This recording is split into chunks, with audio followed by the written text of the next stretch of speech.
There's a number that should stop you in your tracks. People with elevated levels of a single common sweetener in their blood were found to be nearly twice as likely to suffer a heart attack or a stroke within just 3 years. That research came out of one of the most respected hospital systems in the country, and it was published in one of the most respected medical journals in the world.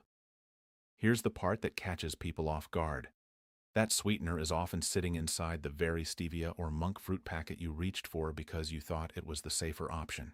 If you're managing blood sugar and you're also thinking about your heart, the next half hour is going to change how you shop. I'm going to walk you through the 3 sweeteners I trust without hesitation, the 2 that deserve a much closer look before they become a daily habit, and the sneaky way the safe ones and the risky ones often end up in the very same jar. Stick with me until the end, because the 3rd sweetener on my list is one almost nobody has heard of, and it might be the closest thing to real sugar you'll ever taste without the consequences. Welcome, I'm Dr. David Ade, and on this channel we talk about the small, practical decisions that protect your health for the long run. Not fads, not extremes, just clear information you can actually use the next time you're standing in a grocery aisle. Today we're talking about sweeteners, and I want to be upfront about something. This isn't really a conversation about sugar. It's a conversation about repetition. It's about the spoonful in your coffee this morning, the one at lunch, the one tonight, repeated for years, quietly shaping numbers like your A1C and your cardiovascular risk in ways most people never connect back to that little jar on the counter. Before we go further, I want you to do one thing. Think about what's sweetening your drink right now today. Is it sugar? Honey? Something labeled sugar-free? Hold that thought, because by the end of this video, you may look at it differently. The honey myth. Let's start with a belief I hear constantly from people I talk to. Honey feels like the responsible choice.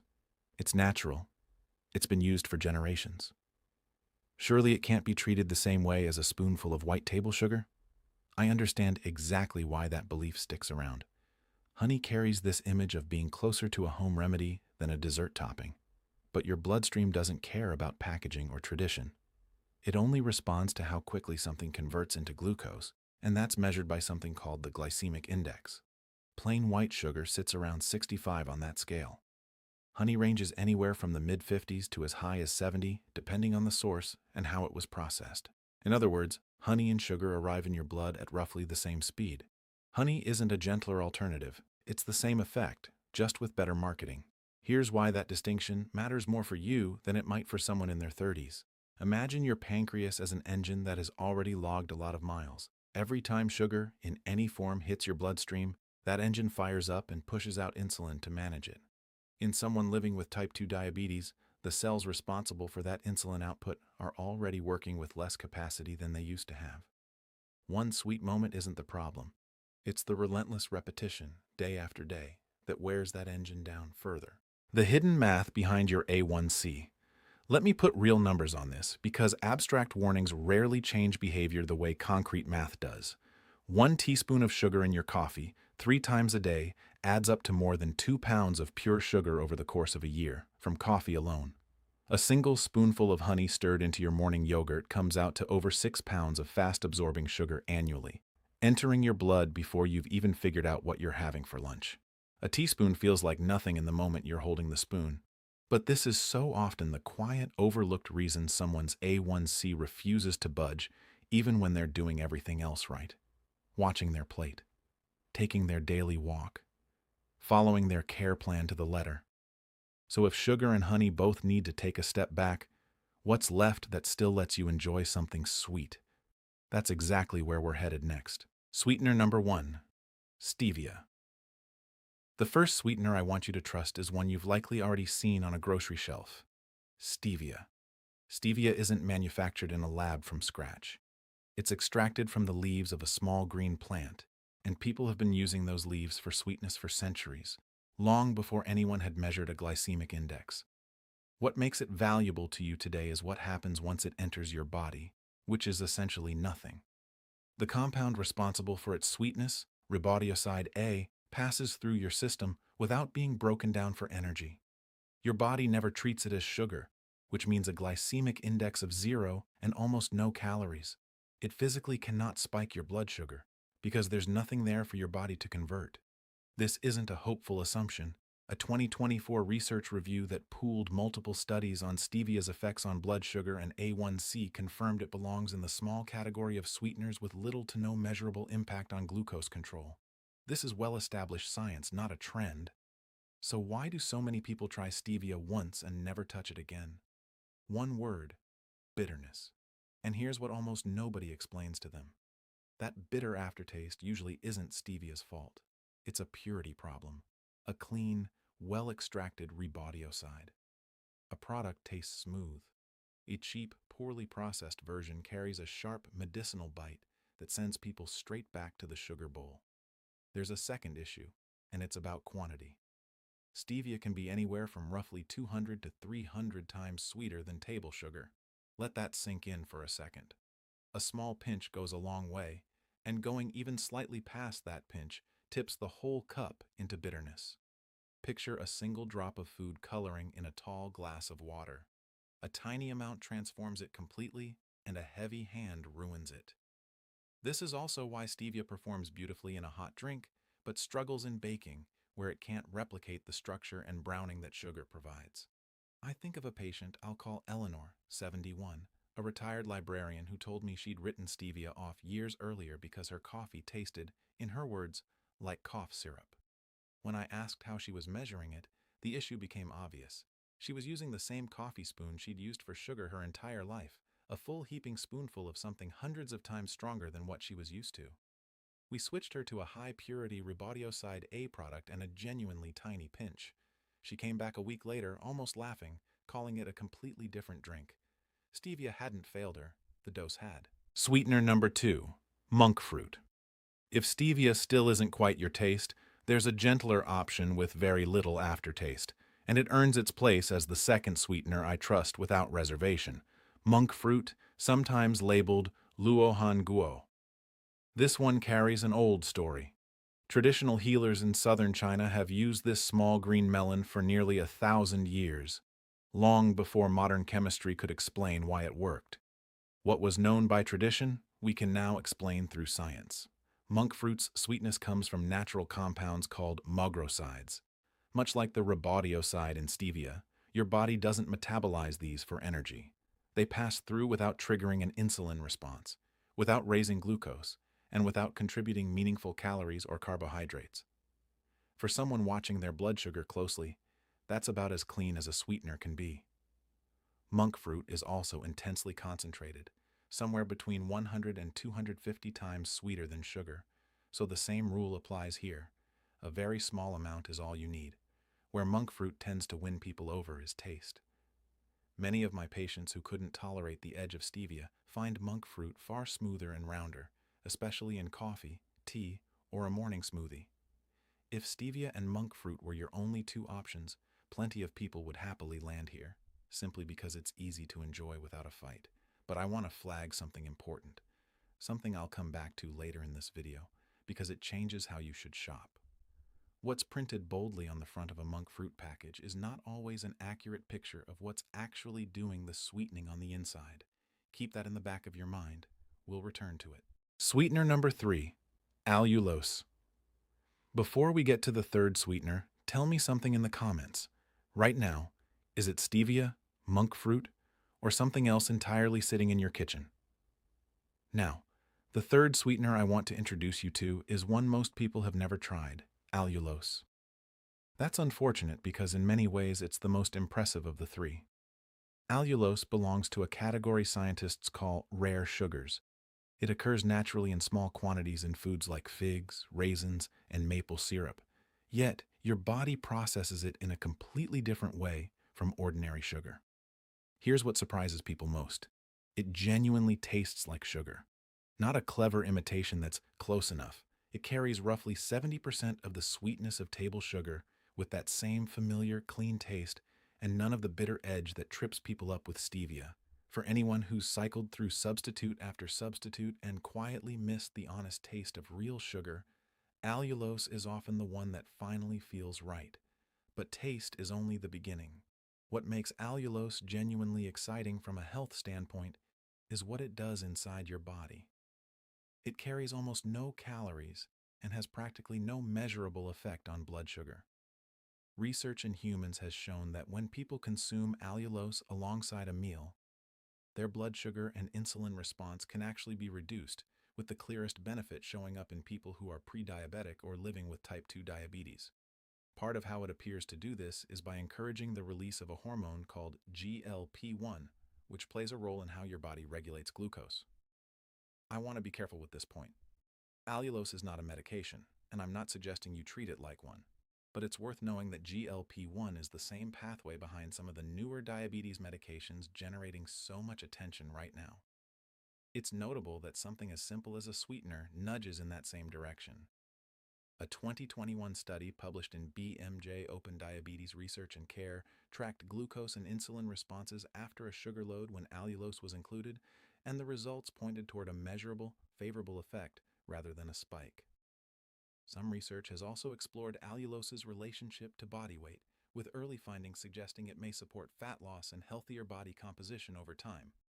I won't overstate that finding, but for many of you managing weight alongside blood sugar, it's a welcome bonus rather than the main event. On the practical side, allulose has an advantage the other two don't. It bakes beautifully. It browns and caramelizes much like real sugar, which makes it my recommendation for recipes, the exact job people so often hand to the wrong sweetener. I do want to be honest about its limitations. Allulose is newer to the market than stevia or monk fruit, so the long-term data is still developing. In larger amounts, it can cause some digestive discomfort, so start with a small quantity and let your body adjust. I think of a patient named Walter, 73, who had tried what felt like every sweetener on the shelf and kept a small collection of barely touched jars in his kitchen drawer as proof. The first morning he tried allulose in his coffee, he told me it was the first time he completely forgot he was using a substitute at all. A few weeks later, almost as an aside, he mentioned he'd been reaching for afternoon snacks less often. No miracle, just the right sweetener finally meeting the right person. That's the three I trust: stevia, monk fruit, and allulose. Now let's talk about the two that deserve far more caution than most people realize. The two sweeteners that deserve a closer look. The first is erythritol. For years, it was treated as close to the perfect sugar substitute. It barely affects blood sugar, which earned it a place in countless products marketed as diabetic-friendly. But the picture has become more complicated. The Cleveland Clinic research I mentioned at the start, published in Nature Medicine in 2023, examined thousands of people and found that those with elevated erythritol levels in their blood were nearly twice as likely to experience a major cardiac event, a heart attack, or stroke within the following 3 years. The same research team went further. They had healthy volunteers drink a beverage sweetened with erythritol and monitored their bloodstream afterward, publishing that work in 2024. What they found was that platelets, the tiny cells responsible for forming blood clots, became more active and more prone to clumping together. In simple terms, the blood became a little quicker to clot than it should be. The second is xylitol, and it carries a similar concern.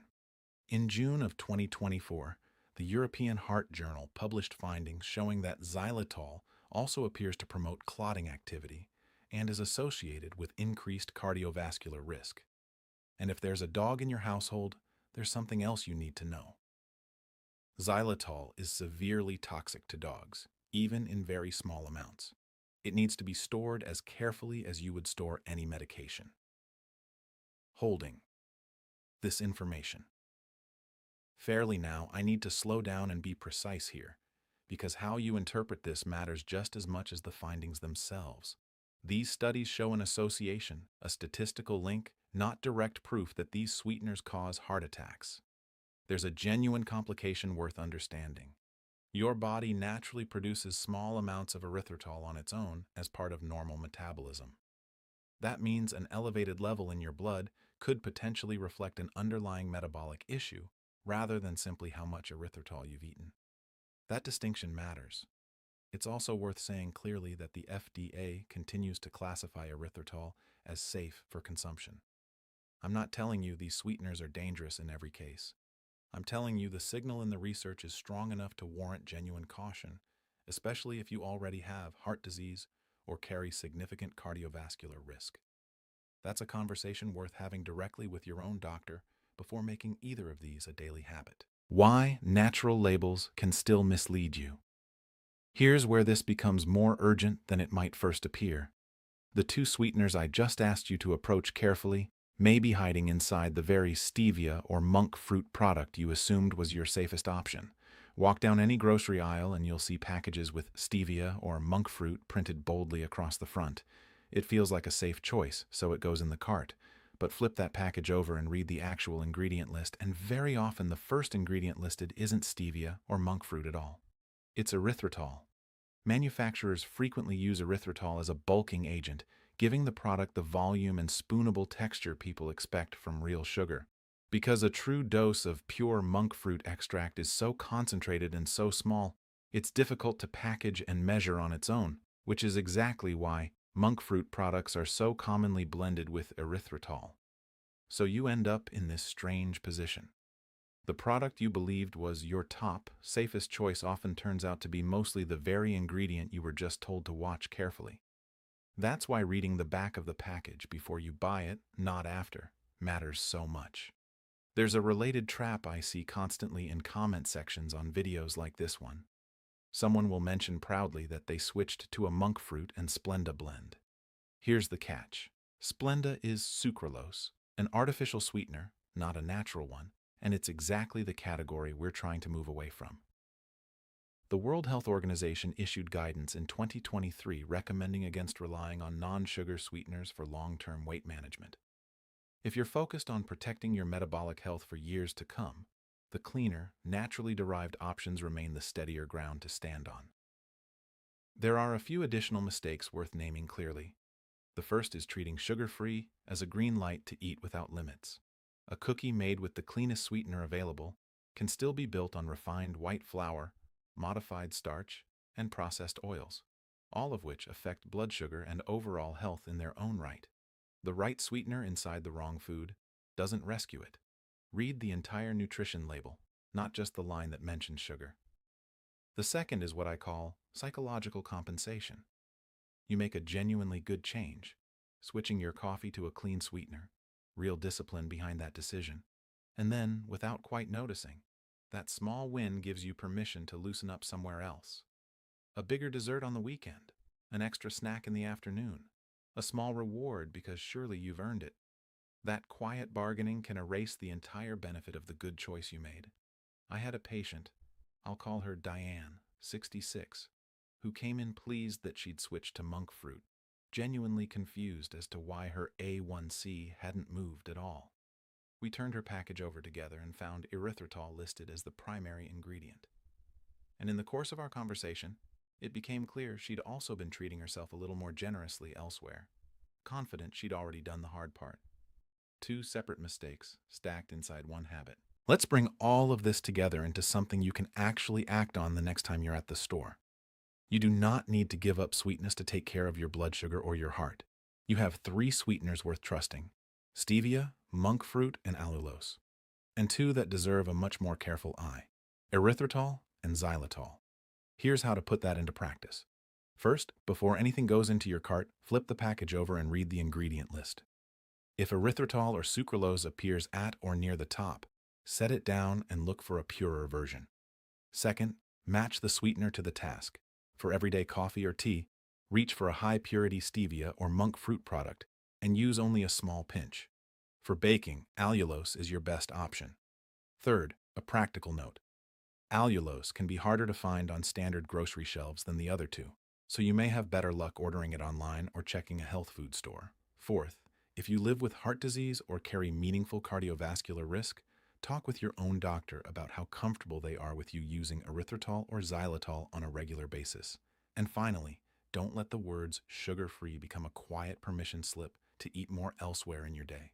The real goal here was never about finding clever ways to keep eating sweet things all day long. It's about meeting the genuine, everyday want, the morning coffee, the yogurt at lunch, in a way that finally works with everything else you're doing to take care of yourself instead of quietly working against it. I'm Dr. David Ade. My goal is to help you feel confident and informed in these small, everyday decisions, the kind that add up to real protection over time. Everything shared in this video is meant to educate and guide you, never to replace the care of a doctor who knows your full medical history. Please don't stop or adjust any medication on your own without speaking to your physician first. If this helped you see something differently, tell me in the comments which of these 3 sweeteners you're going to try first. And if you know someone managing diabetes who's still reaching for sugar honey or trusting a sugar-free label without checking the back, send them this video. It might change how they shop tomorrow. Like this video if you found it useful, subscribe if you'd like to keep learning together, and I'll see you in the next one.